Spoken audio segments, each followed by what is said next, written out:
The pristine halls of Eastridge Medical Center gleamed under the harsh glow of fluorescent lights, sterile and perfect. It was a place known for cutting-edge technology, elite physicians, and a long-standing reputation as the gold standard in suburban healthcare. Yet beneath its polished surface simmered a culture reluctant to change, steeped in unspoken rules and whispered prejudices. Let's find out before we dive into this story. Comment below where you're watching from today, and if you enjoyed this tale with unexpected twist and moment of justice, don't forget to subscribe. Danielle Harris paused at the main entrance, drawing a deep breath before stepping inside. The scent of disinfectant mixed with something else, something colder, intangible. Her white nurse's shoes squeaked faintly as she walked through the lobby, carrying herself with quiet confidence. Tall, with expressive eyes and tightly coiled natural hair pinned neatly back, Danielle had graduated at the top of her class. This was her dream placement. But dreams, she would soon learn, often have sharp edges. As she approached the nurse's station, conversation among the staff hushed abruptly. Smiles turned polite, but distant. A few nurses exchanged glances. Danielle's practiced smile didn't falter. "Excuse me," she said, voice steady. "I'm Danielle Harris, the new hire. Could you point me to the head nurse's office?" A moment of silence stretched uncomfortably before an older nurse with pale skin and clipped words responded. "Down the hall. Third door on the left." Danielle thanked her and walked on, but she could feel their eyes following her. The tension was subtle but unmistakable, like static clinging to fabric. She reminded herself to stay focused. She was here to work, to care, to prove herself. No matter what. Head nurse Veronica Mills was as efficient as she was cold. With her gray-blonde bun and sharp eyes, she greeted Danielle with a nod that barely passed for acknowledgement. "You'll be assigned to Ward C, mostly long-term patients and post-op care," she said. "Follow protocol, don't step outside your scope, and you'll be fine." Danielle nodded, maintaining her composure. But the undertone was clear. Don't make waves. Ward C was a mixed bag of patients, some recovering well, others in for extended observation. But one room stood out. Room 312. Inside lay Thomas Edwards, a frail elderly man with sharp blue eyes that missed nothing. He spoke little, watched everything, and had no visitors. The notes on his chart were vague. Long-term observation, suspected neurological decline, no diagnosis yet. Danielle introduced herself gently. "Mr. Edwards, I'll be your nurse today." He looked at her for a long moment before replying with a single word. "Good." It was the first of many small but significant exchanges. Within days, Danielle noticed what others seemed to ignore, or accept. Patients of color were assigned fewer experienced nurses. Some doctors dismissed her observations, cutting her off mid-sentence or referring her questions to white colleagues. And on more than one occasion, she overheard whispered remarks behind her back. Affirmative action at work.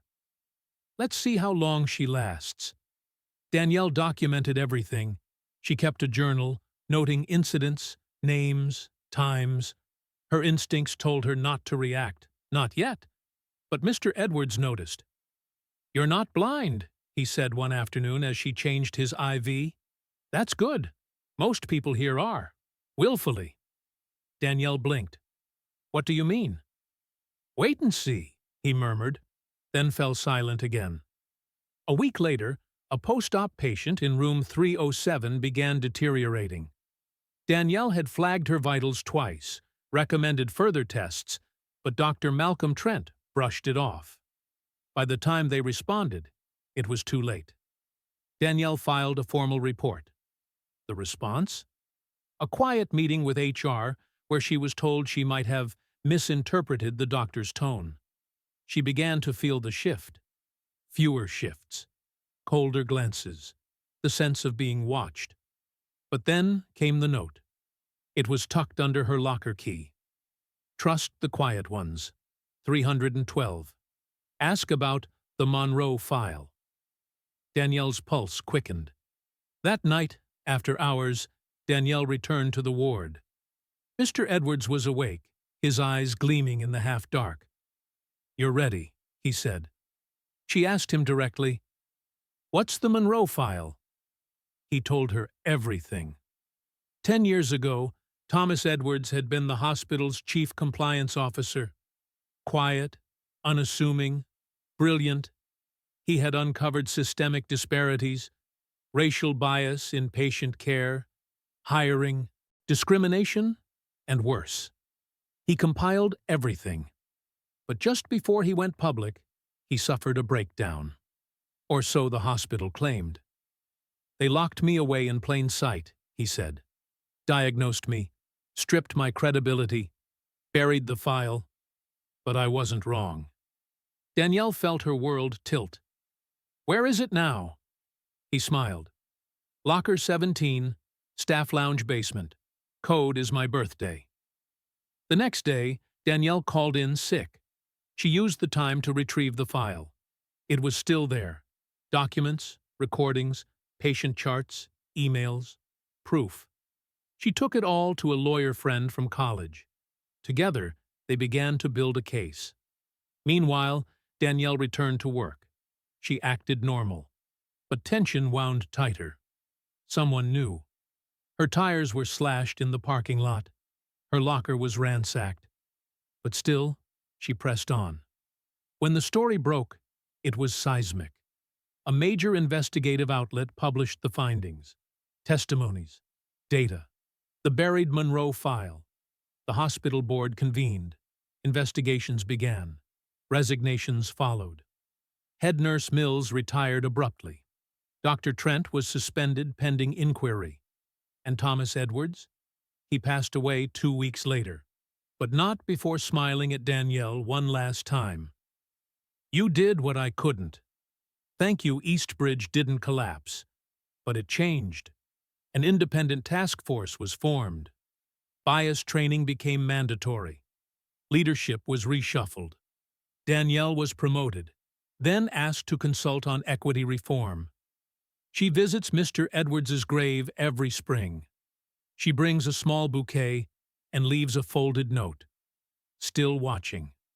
Still changing. Danielle's story became a beacon, a reminder that institutions aren't unshakable, and that sometimes the quietest voices carry the greatest power. Because one nurse saw what others ignored, and listened to the patient who changed everything. Danielle, meanwhile, kept her head down and her resolve high. Every shift felt like walking a tightrope. She was now both a symbol and a target. But she wasn't alone. A quiet alliance was forming. Nurse Aisha Daniels, a veteran in the pediatrics ward, approached Danielle one afternoon with a knowing look. "You've cracked something open," Aisha said. "People are scared, but some of us, we've been waiting a long time for this." They began meeting in off hours, trading stories, documents, emails. Each one added fuel to a growing fire, ignored complaints, questionable disciplinary actions, and patterns that went back years. Danielle created a secure online archive, the Lumen Vault, where others could anonymously contribute evidence. Within weeks, it held hundreds of entries. Dr. Charles Renner returned to the hospital under quiet legal guidance while still under investigation. Though forbidden from clinical duties, his presence was a statement. The old guard wasn't stepping down without a fight. He made veiled comments during meetings. Allies of his began subtly undermining Danielle's work, reassigning her patients, questioning her charting, reviewing her time logs. One evening, Danielle found a memo slipped under her door. "You're next. Stop now or regret it." Instead of fear, it steeled her resolve. Eastbridge's board hired an interim director of diversity and patient equity, Dr. Lionel Corbin, a renowned sociologist with a background in healthcare ethics. He was blunt, observant, and had no patience for pleasantries. Dr. Corbin requested a one-on-one meeting with Danielle. "You're in the eye of the storm," he said, "but you're also the lightning. If you want real change, we need more than stories. We need structure." Together, they began to draft a comprehensive equity audit and a whistleblower protection policy. Corbin provided the institutional leverage Danielle needed. Meanwhile, more staff began to come forward. White nurses who had remained silent, minority interns who had quietly transferred out, even a former administrator who had buried early versions of the Monroe file. Danielle was assigned a new patient, Olivia Marchand, a tech executive recovering from spinal surgery. Olivia, sharp and curious, asked questions, not just about her recovery, but about the hospital itself. One night, Danielle, exhausted, let something slip. "I'm trying to change things here." Olivia listened, then revealed she was on the board of a national healthcare equity nonprofit. "When you're ready to go public again," she said, "I'll make sure people hear you." Chapter 5. Open Wounds. A nurse from oncology, Marcus Rivera, was terminated for allegedly mishandling medication. But Danielle knew his record: clean, meticulous. His mistake? Filing a complaint against a senior doctor with a history of racial microaggressions. Danielle organized a legal support fund through the Lumen Vault. Staff anonymously donated. It was becoming a movement. But then someone hacked the archive. Files were deleted. Names leaked. Danielle received another threat: a picture of her family with no caption. Instead of retreating, Danielle took the fight public.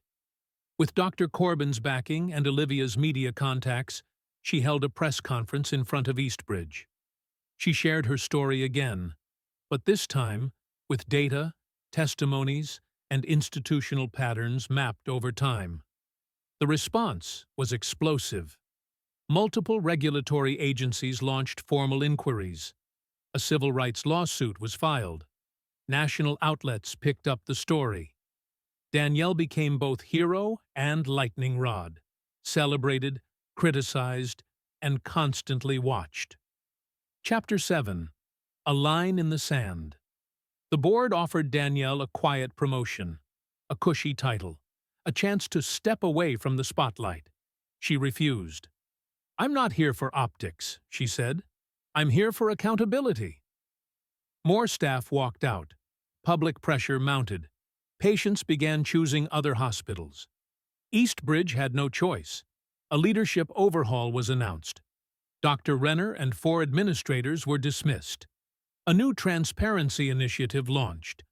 Danielle was offered the role of Director of Patient Equity and Safety. Danielle took the role, but on her terms. With a new team, she built a system where complaints were investigated independently, where hiring was tracked and reviewed, where no patient's care was compromised by bias. She still worked shifts on the floor. One day, as she checked vitals in Ward C, a young nursing student stopped her.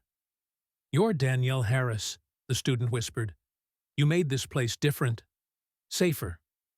Danielle smiled. "No," she said. "We did."